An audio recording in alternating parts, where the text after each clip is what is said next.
Hello, Qualiters! E na aula de hoje a gente vai entender sobre os tipos de deficiência que existem, as ferramentas no mercado que existem para ajudar essas pessoas e quais são as principais barreiras. E por que é importante a gente entrar nisso antes de ir para as diretrizes e como desenvolver e como validar? A gente precisa entender quais são essas deficiências, as ferramentas que nós vamos utilizar e as principais barreiras. Porque agora a gente vai conseguir entender, por exemplo, se você chegar no projeto e ver que é um projeto X, você vai começar a perguntar, mas a gente tem um público-alvo com algum tipo de deficiência? Aí vão falar, olha, nós temos pessoas que são cegas. Ok, então se nós temos pessoas que são cegas, a gente precisa garantir que a gente tenha softwares tais e tais, para que tanto o desenvolvedor quanto eu, QA, quanto quem quiser validar o sistema, valide a questão de acessibilidade. Por quê? Porque essas pessoas têm essas principais barreiras que impactam o dia a dia delas. Vocês viram que eu consegui fazer um pitch de narrativa com essas 3 pontos para você instigar o seu time? A partir disso, nessa aula de hoje, você vai estar apto a identificar o tipo de deficiência, as ferramentas que você vai aconselhar o seu time a ter, né, nos seus dispositivos, nos seus computadores, e vai começar a ter um pitch de dor do cliente. Você vai saber dizer, porque se alguém perguntar, mas por que eu vou fazer isso? Para que eu vou me preocupar com isso? Você vai poder dizer, porque as principais barreiras desse tipo de pessoa são essas. Você conseguiria viver isso? Como que seria o seu dia com esse impacto? Então, vocês vão trazer uma outra visão para o seu time e com um embasamento técnico muito forte, tá? Então, vamos começar pelo básico, que é tipos de deficiência, tá? Então, vamos lá. Temos muitas mesmo, e vamos começar com a parte de visual, tá? Vamos começar nesses 3 níveis, tá? Segundo a documentação, tá? Esse curso todo se baseou na W3C, tá? Então, assim, segundo a W3C, nós temos a deficiência visual tem 3 tipos. Nós temos a cegueira, que é realmente a pessoa que não consegue ver, né? Não tem visão ou é quase nula. Então, o acesso dessa pessoa se dá exclusivamente por tecnologia assistiva, seja através de um leitor de tela, ou que nem a gente falou na aula passada, das evoluções em questão de hardware, ter aquele óculos que enxerga e traduz através de áudio. Então, essa pessoa precisa de uma bengala, né? Ela precisa de uma bengala para que ela consiga ter uma vida normal, sem impacto nenhum, tá? Então a gente já tem que começar a pensar nisso, né? E como é que ela acessa, que nem foi comentado aqui, através de leitores de tela, né? Dessa forma o leitor consegue interpretar e transmitir via áudio o que está na tela. E aí nós temos alguns exemplos, né, de como que a gente garante acessibilidade de forma muito simples para isso. As imagens precisam de uma descrição, que aí entra aquela hashtag para cego ver que a gente comentou. Os formulários precisam estar devidamente rotulados, então quando tu tem um formulário na tela, aquele simples formulário de login, de acessar, precisa ter as labels corretas, que aí nós vamos ver lá nas diretrizes de desenvolvimento. Além disso, os links precisam ser claros, né, do tipo, acessa menu, acessa a loja, sabe? Precisa estar claro o que é aquele link, né? Precisa ter uma descrição, né? A gente chama de área label e tem outros nomes também que podem ser implementados na tag do HTML, que faz com que você nomeie aquele link. Então, quando o leitor de tela passar, ele não vai falar www.com/ não sei o que, não sei o que. Não, ele vai falar assim, Google. O leitor simplesmente vai falar acessar o Google ou só Google. E aí a pessoa vai entender que ali é o Google e ele pode clicar que vai ser redirecionado para o Google, tá? Um outro quesito de visão, né, questão visual, é a baixa visão. São aquelas pessoas que tem uma perda considerável da visão, que aí entra aquilo que a gente comentou, pode ser uma mãe, pode ser uma tia, pode ser uma avó que já tá com a visão baixa, ou até mesmo uma pessoa nova, porque sim, existem certas doenças que fazem com que a pessoa vá tendo uma baixa visão muito nova, né? E para essas pessoas, a gente já aconselha zoom, né? Algumas pessoas usam lupas, né, que ajudam a ler. Até o próprio Windows tem nativo uma lupa para aumentar o tamanho.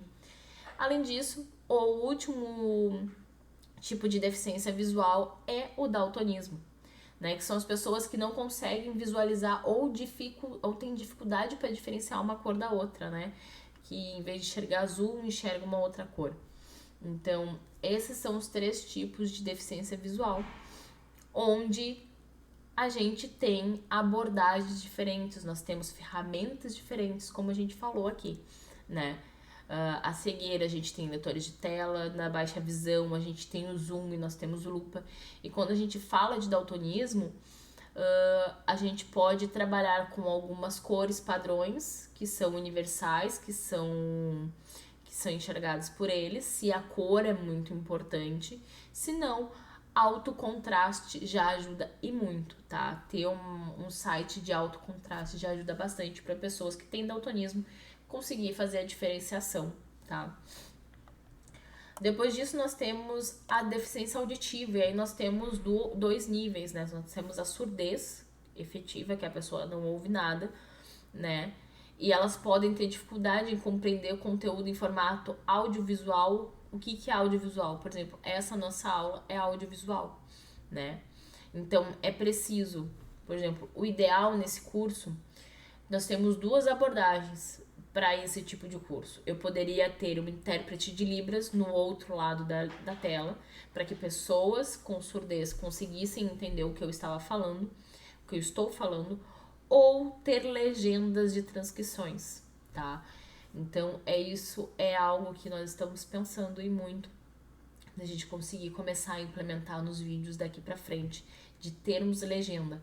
Até pelo fato de que às vezes você quer ver o vídeo, mas não pode ouvir, né? Então, ter uma legenda ajuda bastante. Então, os próximos passos aqui da plataforma é tornar as nossas aulas mais acessíveis também.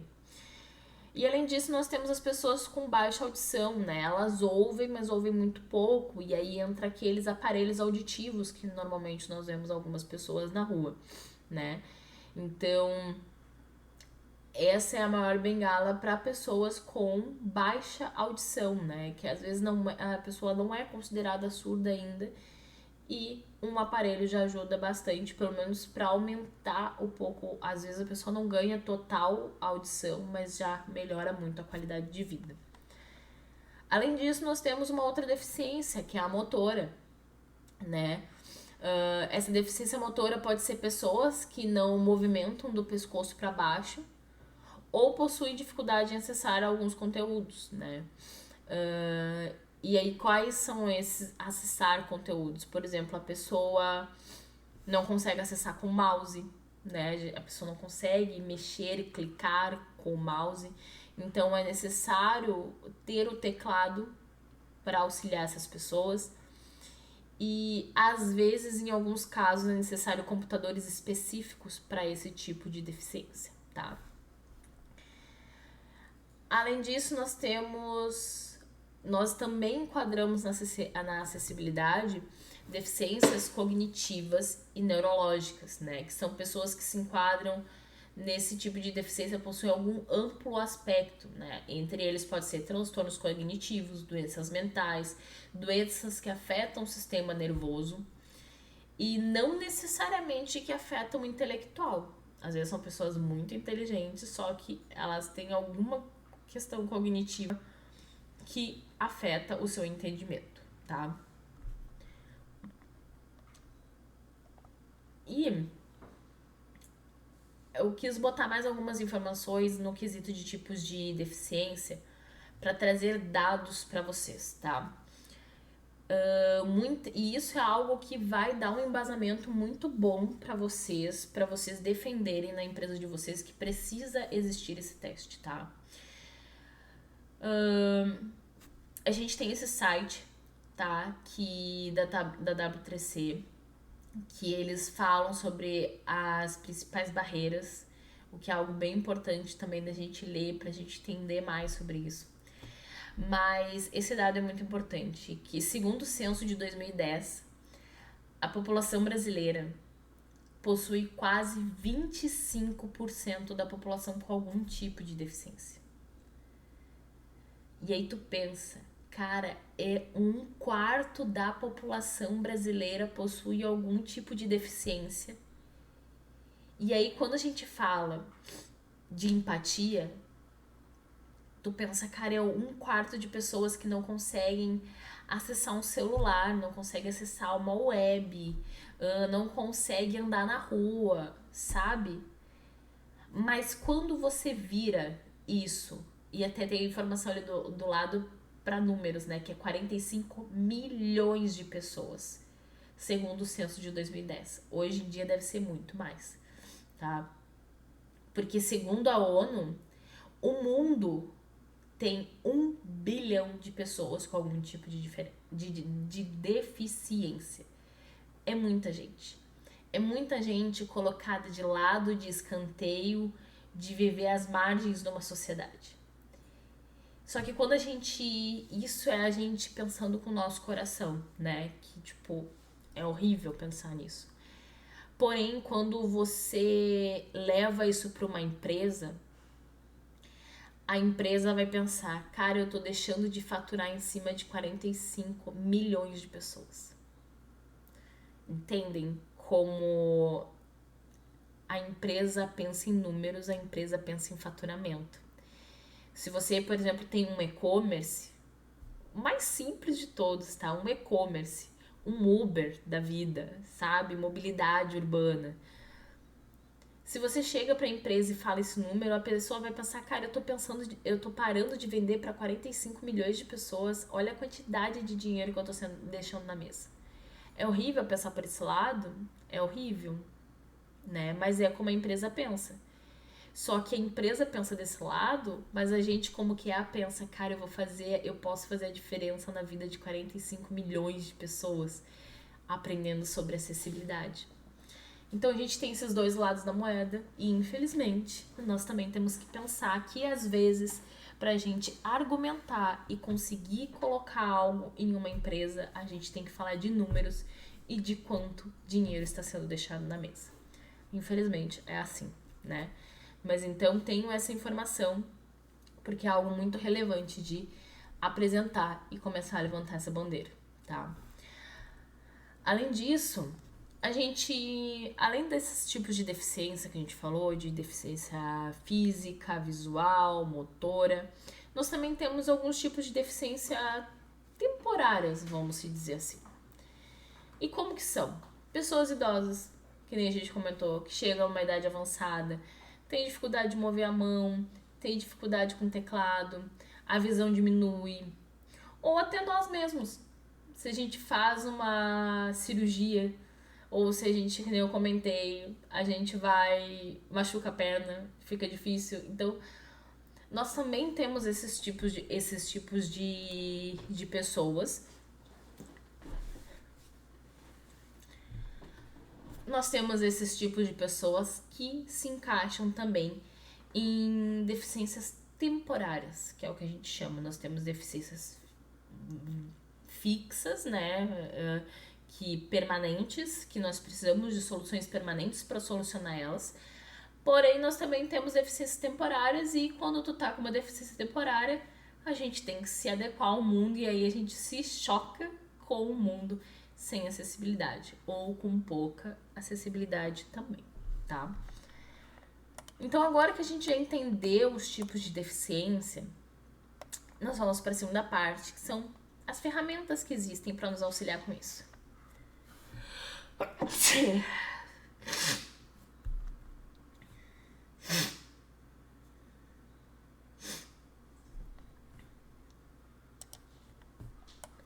E aqui eu deixei para vocês, tá? Eu não vou passar por cada uma delas porque não faz sentido eu ficar falando sobre especificamente uma ferramenta, mas aqui você já consegue ter uma visão das ferramentas que você pode utilizar para cada tipo de deficiência. Por exemplo, se a resposta for, nós temos deficientes visuais, então você sabe que já pode contar com essas ferramentas aqui, que estão sendo mostradas aqui na tela. Você já consegue contar, ok, já tenho um norte, eu tenho 1, 2, 3, 4, 5, 6. Nós temos 6 ferramentas, sendo que a primeira é para Windows, a segunda também é para Windows, a terceira é para Linux. Nós temos um plugin para Chrome, nós temos um de iOS e nós temos um de Android. Então, você já está suprido aqui com ferramentas da parte visual, tanto para trabalhar no computador, quanto para trabalhar no celular Android, quanto para trabalhar no celular iOS. Quando a gente fala de baixa visão, nós temos 4 ferramentas. Em questão auditiva também temos, em questão motora também temos, e questão cognitiva nós também temos. Então, aqui você já tem um norte de ferramentas de onde começar, tá certo? Então, isso daqui é uma bengala para vocês saberem, ok, eu tenho tal tipo de deficiência, então essas ferramentas que eu posso utilizar. Obviamente, gente, tem muito mais ferramentas, muitas, infinitas. Porém, essas são as ferramentas que eu encontrei até no livro Acessibilidade na Web, que eu vou deixar nas referências também, se vocês quiserem comprar um livro muito bom, que indicava essas ferramentas, né? Até inclusive o autor do livro é uma das referências que existe dentro de acessibilidade na web, foi um dos precursores de acessibilidade na web aqui no Brasil. Ele é referência até dentro da própria W3C, então se o cara tá dizendo que essas são as ferramentas que ele indica, quem somos nós, né? Então, o último ponto que eu gostei muito de precisei colocar aqui é o seguinte: como garantir o suporte a essas situações? Aí entra o quesito: ao desenvolver uma aplicação, devemos garantir esses pilares. Então, a gente precisa garantir, se possível, a gente não entra ainda na parte de desenvolvimento, mas quando a gente entra na parte de quais tecnologias assistivas podemos utilizar, nesse livro ele ressalta muito a importância de você sempre levar esse insight no momento do desenvolvimento. Vai ser possível utilizar leitor de tela para fazer os testes? A gente consegue garantir o aumento da fonte? A gente consegue verificar o contraste entre texto e fundo da página? Isso é algo que você vai acabar levando para o designer. Você tem como ele fazer um alto contraste? A gente consegue garantir que uma pessoa vai conseguir navegar via teclado? E aí a última questão para vocês levarem para uma reunião é evitar bloqueio à customização do usuário. O que é essa customização do usuário? É não bloquear o zoom, é não bloquear a troca de contraste, que é aquela coisa simples que eu falei, trocar o fundo branco pela tela preta, sabe? Então, isso é uma forma de você questionar o seu time, né? No início de um projeto, ou umas viradas de chave quando a gente vai implementar algo novo. Por que a gente já não implementa com uma acessibilidade? Mas como que a gente vai implementar acessibilidade, Pri? O time vai perguntar para você e você vai dizer assim: não, a gente pode seguir alguns padrões da W3C que vai garantir que a gente vai conseguir utilizar um leitor de tela, vai garantir o aumento de fonte por parte do usuário, ter um contraste de texto e fundo de página, garantir que a pessoa navegue via teclado. Isso já vai ser muito bom, galera. Já vai ser muito bom, time, da gente ter. Vamos garantir o mínimo? Não vamos nem se preocupar muito com as normas, mas vamos garantir o mínimo com que o leitor de tela consiga passar e navegar e fazer a leitura, aumentar a fonte, fundo e contraste. Já tá ótimo, tá certo? Você vai atuar como uma consultora dos primeiros passos da implementação de acessibilidade dentro do seu time, tá? E por último, nós vamos falar das principais barreiras, né, que uma pessoa enfrenta quando o sistema não é acessível. A principal dela é a estrutura, né? Quando a página web não tem uma estrutura adequada para os padrões da W3C, que é onde o leitor de tela se baseia, não é possível o leitor de tela ler a tela e você não consegue navegar direito via teclado. Então, quando a gente trabalha em cima da estrutura, a gente organiza a semântica e hierarquia de código, ou seja, a gente vai seguir as boas práticas de indentação de um código voltado para a web. Assim a gente cria uma aplicação robusta e não apenas com um monte de código, porque às vezes a pessoa quer implementar muitas coisas achando que aquilo é acessibilidade, mas não garante o básico, que é garantir uma semântica e hierarquia de código numa aplicação robusta, que já supre em muitas necessidades. Além disso, a estrutura precisa ser bem definida para que permita tecnologias assistivas serem utilizadas pelo usuário. Tá? Além disso, a gente fala de navegação e interatividade, ou seja, o usuário tem que conseguir navegar e interagir com todos os elementos da página. E aí entra a parte de abordar links interativos e conteúdos gerados através da ação. Sabe quando você clica em algo e aparece um banner na sua frente? Ou você clica e dá um efeito visual na página? Pois então, isso entra no quesito navegação e interatividade da página. Além disso, a gente tem a barreira do designer, que o designer deve considerar a experiência do usuário. Então, ele tem que entender quais são as percepções de formas, cores e posições de elementos na página que vão fazer com que supra as necessidades daqueles tipos de deficiência que você vai estar cobrindo naquele momento. E além disso, por último, tem a parte de multimídia e contexto não textual, que aí é garantir que imagens e vídeos, que são os elementos não textuais, se tornem acessíveis, seja através de legenda, seja através de um intérprete, seja através de uma descrição, tá?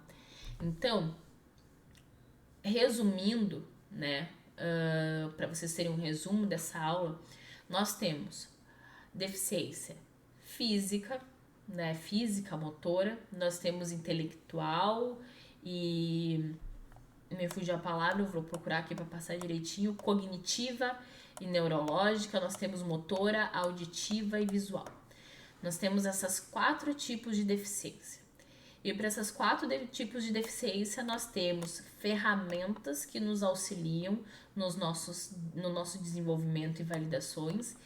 E também com isso, nós temos um checklist de 4 itens principais, que são estrutura, navegação, interatividade, design e multimídia contextual, que quando a gente estuda cada um deles e põe em prática o básico de cada um, faz com que a gente quebre e minimize as barreiras que essas pessoas com esses tipos de deficiência vão ter.